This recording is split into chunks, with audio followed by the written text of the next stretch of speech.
The way I think summer energy poverty should be tackled at the local level, it's quite ambitious because municipalities, they should combine the intervention on buildings with what we know already about everything we know about energy retrofitting.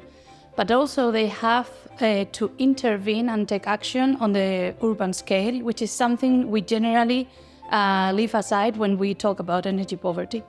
And it's crucial because we have many problems of urban heat, the urban heat island effect. We have it in many cities. This is putting a lot of pressure on buildings because they have to increase their energy demand during summer due to this summer heat. So we need to decrease urban temperatures to help householders to cope with heat during summer.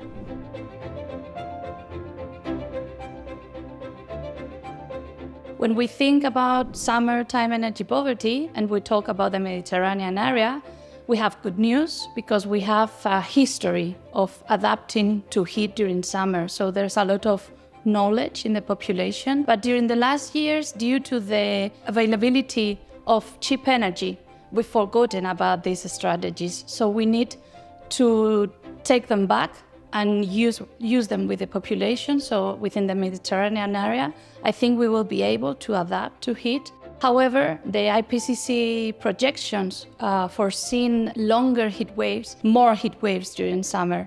So this population will face the worst consequences of climate change. And also I like to see the Mediterranean area as a source of knowledge for the northern countries in Europe, because we will need to help them to cope with future summer heat.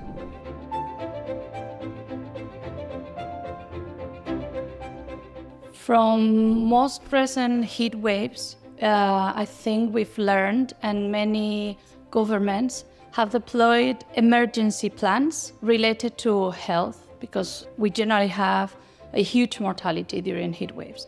However, I think we need to adapt the buildings to climate change scenarios. I think this is something we are not doing now, and we will need to.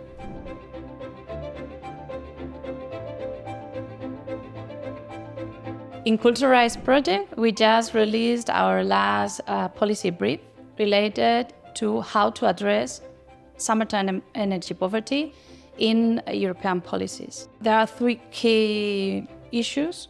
First, improving the indicators, because current indicators we have, they do not measure summer energy poverty. And the type of indicators, or the qualitative approach we are seeing, it's very important to measure energy poverty. Also, from the health perspective, we need to consider the conditions of summer energy poverty households are suffering to adequately prepare health plans related to heat. And finally, we need to broaden the approach, the general approach. When we talk about energy poverty, we generally focus on households and the dwelling they live in, and maybe the building, but we generally forget about the urban area they live. And we already know that there are some areas in the city that suffer more from urban heat than others because of the urban heat island effect. So we need to broaden the scope and consider the whole city to effectively measure and tackle some energy poverty. And this has to be translated into energy policies.